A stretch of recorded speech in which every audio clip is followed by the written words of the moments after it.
Olá, bem-vindo e bem-vinda ao Ponto 3. No programa de hoje vamos falar sobre a democracia, um regime político em cuja origem do poder vem do povo. Um dos aspectos que definem a democracia é a livre escolha de governantes pelos cidadãos através de eleições diretas ou indiretas.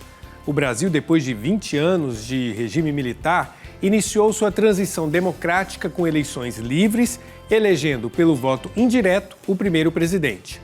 Mas no atual cenário brasileiro, será que a democracia venceu? Para defender os direitos humanos fundamentais, hace falta coraje y determinación. Me refiero a oponerse activamente a la pobreza, a la desigualdad, a la falta de trabajo, de tierra, de vivienda, de derechos sociales y laborales. Piensen que muchas veces los derechos humanos fundamentales no son iguales para todos. Hay gente de primera, de segunda, de tercera y de descarte. No, tienen que ser iguales para todos. Y en algunos lugares, defender la dignidad de las personas puede significar ir a prisión, incluso sin juicio, puede significar la calumnia. Cada ser humano tiene derecho a desarrollarse integralmente y ese derecho básico no puede ser negado por ningún país. Recemos para que aquellos que arriesgan sus vidas luchando por los derechos fundamentales en dictaduras, en regímenes autoritarios e incluso en democracias en crisis, para que vean que su sacrificio y su trabajo dé fruto abundante.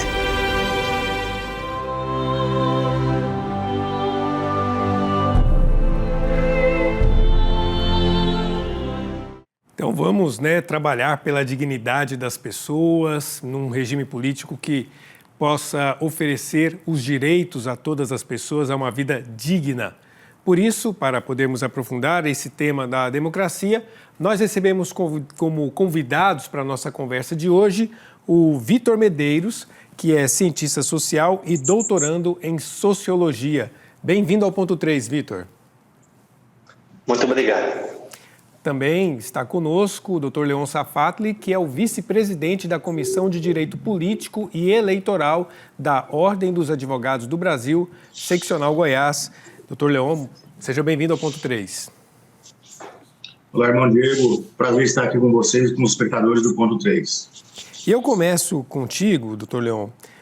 Depois de há um ano, vivenciamos eleições tão turbulentas e mesmo depois das eleições, nós tivemos aquele triste atentado à democracia no dia 8 de janeiro e até agora ainda estamos, tentando entender o que aconteceu e buscando punir as pessoas que realizaram aqueles atos. Eu pergunto ao senhor, na sua avaliação, depois de tudo isso, a democracia venceu? Olha, irmão Diego, eu acredito que sim, viu? O que a gente tem visto, o fato de estarmos aqui e podermos falar sobre a democracia, sobre as instituições, sobre todo esse processo que nós vivenciamos, eu acho que nós podemos dizer que a democracia e as instituições realmente venceram. O que é importante a gente ressaltar também é que não foi uma luta fácil, né? A democracia foi, de fato, ameaçada. Havia ali um intento de uma parte da população, de uma parte pequena, claro, mas uma parte muito fanática, havia o intento de macular o Estado democrático de direito. Havia a intenção de subverter a ordem política que foi conquistada nas urnas. E isso é muito grave. Acho que nos últimos 30, 35 anos, nós não vimos nada parecido no Brasil. Então, esse desafio foi muito duro à democracia, foi muito forte, foi muito desafiador para essa redemocratização que nós temos tão recente, né? Mas a gente pode dizer que os poderes constituídos, as instituições e as pessoas que estão chefiando hoje essas instituições se uniram, mostraram coesão e conseguiram derrotar esse golpismo que acometeu o Brasil nos últimos tempos. Agora, vamos ouvir agora o Vitor Medeiros, que é cientista social. esse movimento de questionar o regime democrático, ele não é algo que aconteceu isoladamente no Brasil. Também a gente percebe isso em outros países. E por que isso tem acontecido? Bom, é um processo global e complexo, difícil de apontar uma ou algumas causas. Mas a gente percebe que nos últimos anos tem havido um crescente descontentamento, né, com os regimes democráticos de modo geral. Há uma articulação global de movimentos extremistas, né, de uma extrema-direita organizada internacionalmente, que tem uma retórica bastante agressiva e que tem estratégias comuns, né? Entre elas a estratégia da desinformação. Isso se observa nos Estados Unidos, na França, nos países vizinhos aqui da América Latina e também no Brasil.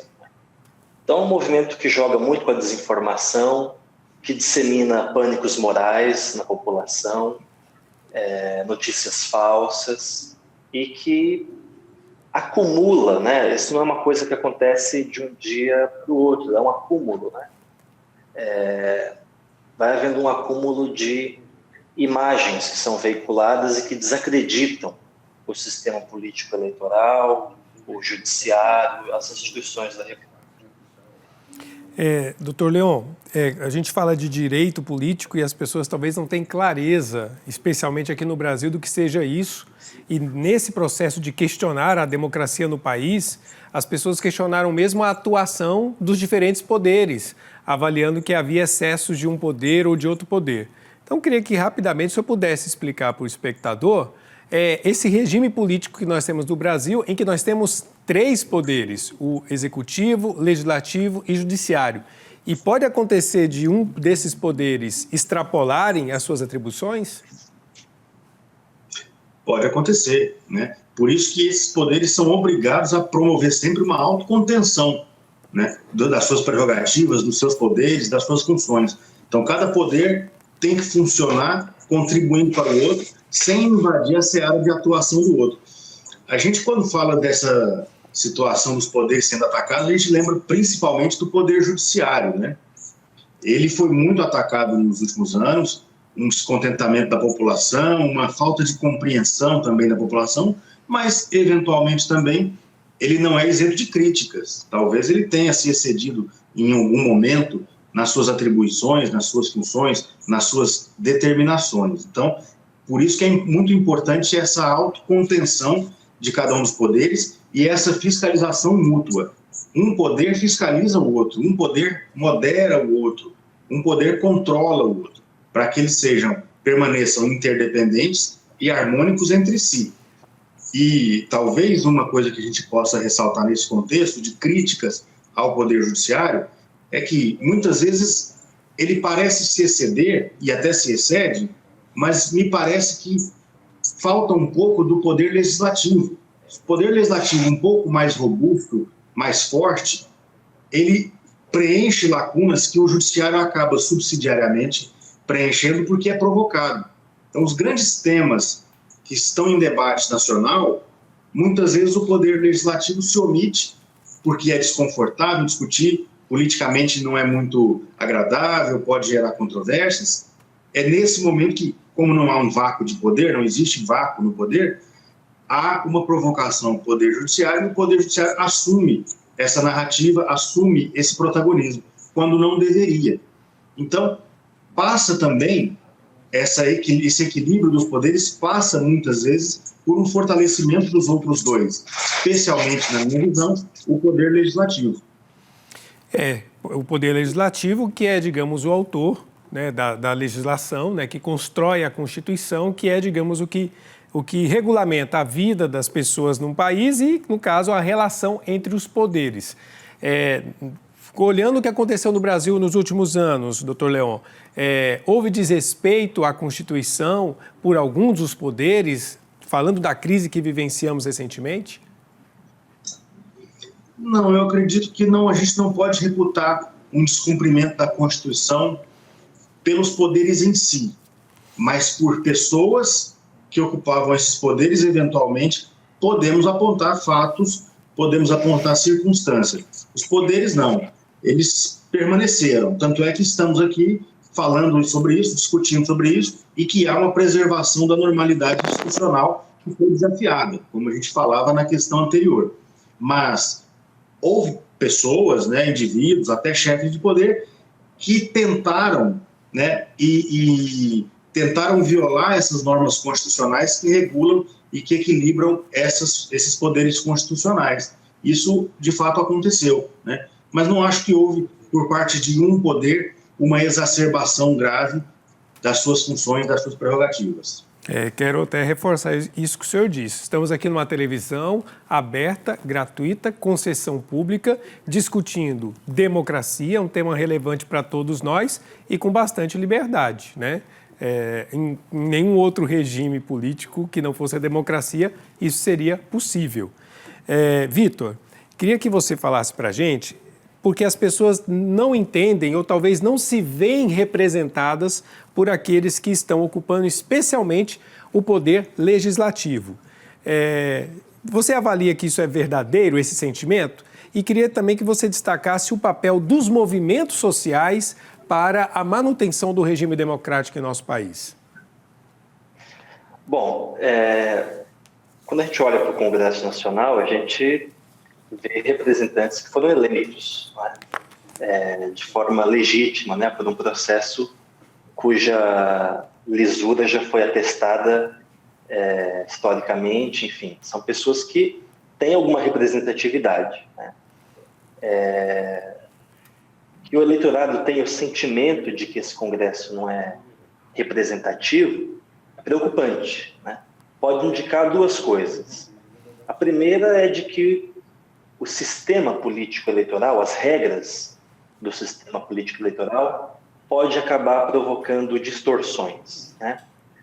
A gente tem um sistema eleitoral em que as eleições acontecem por listas abertas, né? O que isso significa? Significa que os partidos podem fazer federações, né? Que é a substituição das antigas coligações, e os candidatos são votados e ocupam os cargos independentemente, vamos dizer assim, como é que eu posso explicar para quem está nos assistindo? Os candidatos são eleitos exclusivamente em função da quantidade de votos que tiveram, né? E isso acaba promovendo às vezes uma distorção, porque um candidato que teve muito voto, né, ele acaba transferindo votos para o restante da lista, e às vezes um candidato que teve pouco voto também é eleito, né? Então, essas regras do sistema eleitoral, elas podem dar a sensação de que há alguma distorção, né? E, de fato, há, às vezes, uma distorção na tradução do voto em representação parlamentar. Mas esse sentimento da população indica também uma outra coisa, que não tem exatamente a ver com a regra. Indica que o modo de legislar dos legisladores não satisfaz os anseios da população, né? Isso significa que a agenda dos legisladores ela está descompassada em relação aos anseios da população.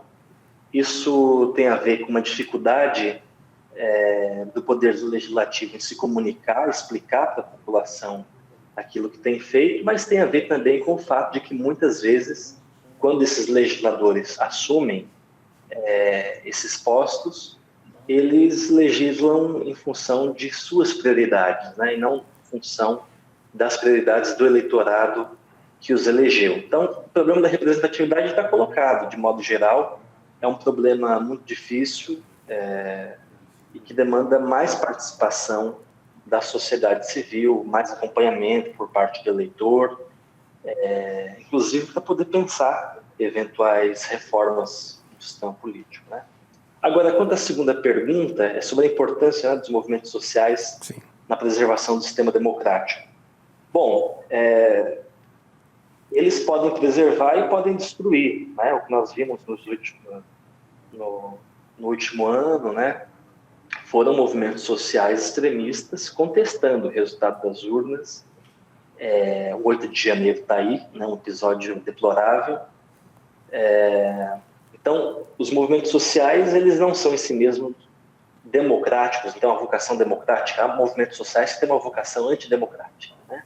Mas falando dos movimentos democráticos, eu acho que eles cumprem um papel de fortalecimento da democracia na medida em que eles pressionam o sistema político, né? Na medida em que eles levantam reivindicações novas, fazem, vamos dizer assim, podem fazer prevalecer o espírito da Constituição, né? Para além das leis, pensar na garantia de direitos, né? E colocam, assim, vamos dizer assim, padrões de exigência para a garantia dos direitos, né? Então, isso é fundamental. Sem participação, sem crítica, é impossível haver democracia.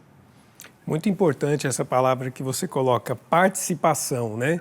E, doutor Leon, existem mecanismos de participação no nosso regime democrático, né? Nós vivenciamos há poucas semanas, por exemplo, a eleição dos conselheiros tutelares em todos os municípios e foi feita toda uma mobilização para proporcionar a participação. O voto não é obrigatório e acabou acontecendo, isso é amplamente noticiado, não é segredo que a gente vai dizer, uma espécie de mobilização para a eleição de algumas pessoas, ou seja, aquilo que existe na eleição geral, que é com relação a transporte de eleitores, para poder... O que não pode, acaba acontecendo na eleição do conselheiro tutelar para poder garantir que eles participem do processo. E aí eu queria que você me ajudasse aqui, Leon, a entender de forma lícita como motivar as pessoas para uma participação efetiva e legítima no processo democrático. Foi muito interessante. Eu acho que eu nunca vi uma participação tão intensa dos conselhos tutelares, né, nas eleições dos conselhos tutelares. De fato, talvez pelas redes sociais, pelo advento dessa política nas redes sociais, isso tenha acontecido de forma muito mais intensa. Mas como estimular a participação política, né?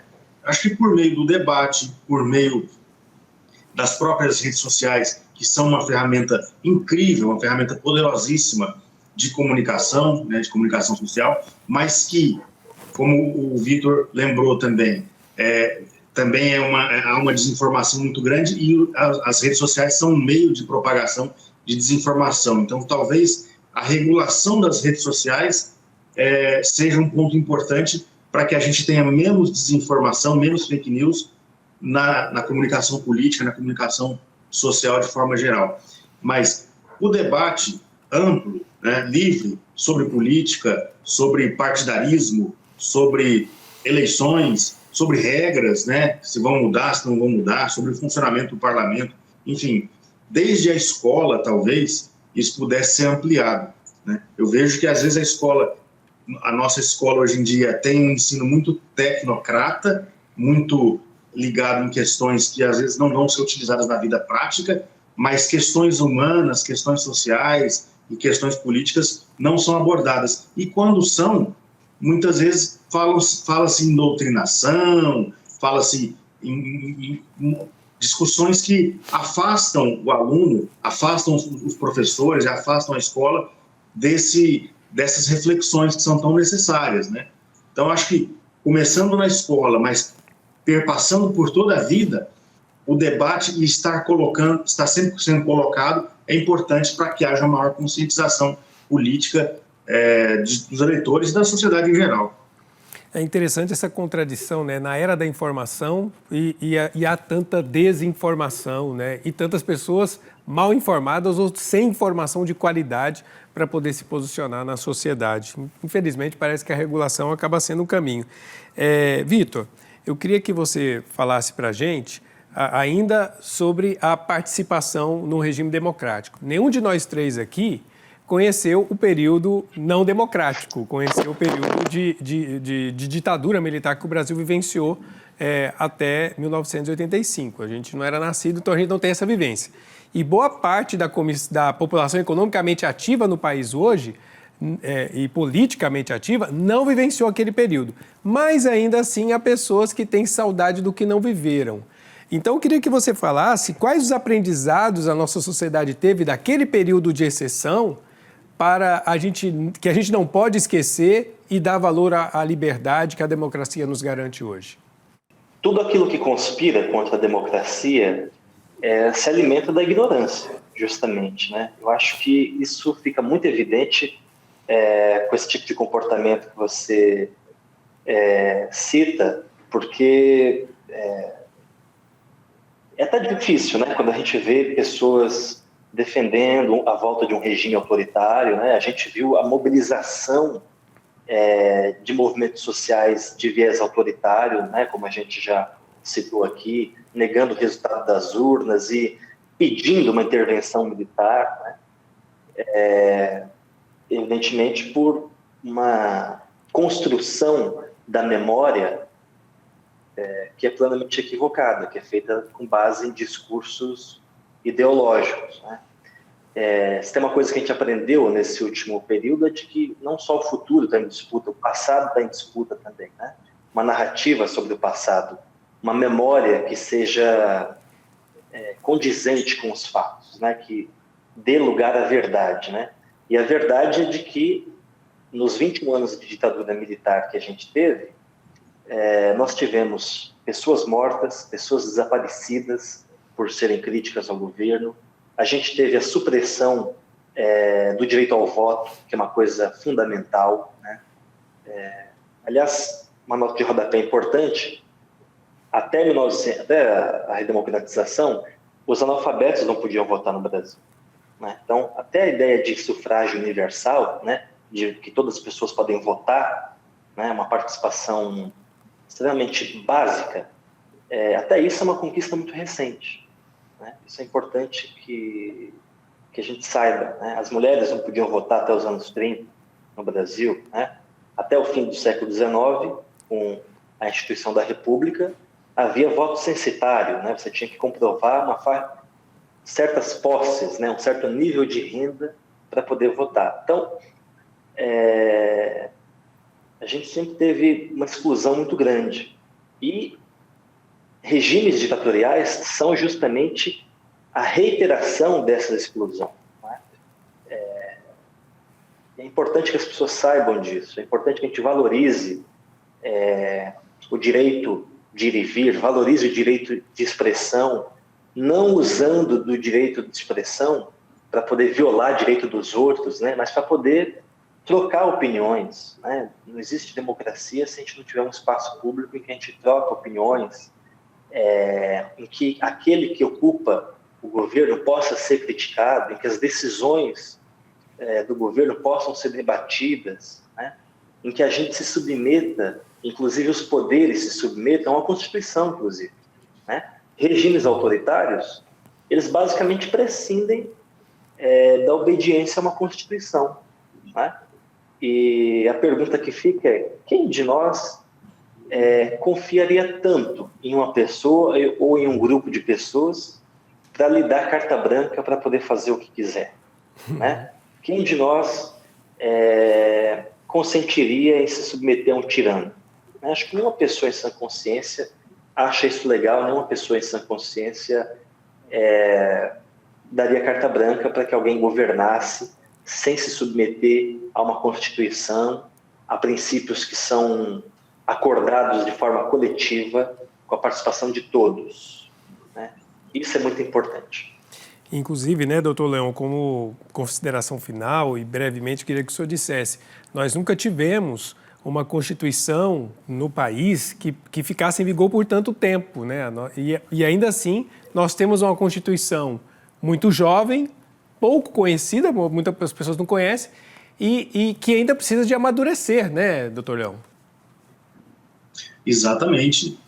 Há alguns que já falam em uma nova constituinte e tudo, já ouvi esse tipo de conversa, mas eu sou completamente contrário a isso. Eu acredito que a nossa Constituição ainda está em fase de maturação, muitos dos direitos que ela prevê ainda não foram consolidados, ela é uma Constituição bastante progressista, né? Prevê direitos, ela é conhecida como a Constituição Cidadã, e há muitos avanços que estão nela que ainda não aconteceram na realidade. Então, a gente precisa ainda mais observar a Constituição, estudá-la bastante, né? E tentar efetivar os direitos e as garantias e os princípios que ela nos traz. Então, não há desatualização da Constituição, ela não está ultrapassada, muito pelo contrário, ela é moderna, né? Talvez nós não tenhamos no Brasil uma tradição de uma Constituição tão antiga, né? Porque houve tantas mudanças de regime, mudanças de governo, tantas constituições que se seguiram, que a gente não está acostumado a ter uma Constituição antiga. Mas ela é suficiente e ela é, na verdade, ainda um alvo de busca, né? Nós precisamos efetivar tudo que tem nela e, lembrando, como você falou no início desse programa, né? Ela tem 35 anos, agora no dia 5 de outubro. Então, nós temos que nos orgulhar e nós temos que conhecer ainda mais a nossa Constituição. E isso, até pegando um gancho na resposta anterior, passa por educação, passa por estudo do contexto histórico em que ela foi formada, passa pelo debate público, com certeza. Dr. Leon Safati, vice-presidente da Comissão de Direito Político e Eleitoral da OAB Goiás, obrigado pela participação. Irmão Diego, muito obrigado pela oportunidade e um grande abraço a todos os telespectadores aqui do Ponto 3. Obrigado também ao Vitor Medeiros, cientista social e doutorando em Sociologia. Obrigado pela participação. Muito obrigado. Vida longa para a democracia. Vida longa para a democracia, vida longa para que a gente possa valorizar essa liberdade que temos de viver em um país que está trabalhando para dar justiça, para dar dignidade a toda a população. O Ponto 3 volta na semana que vem. Um abraço e até lá.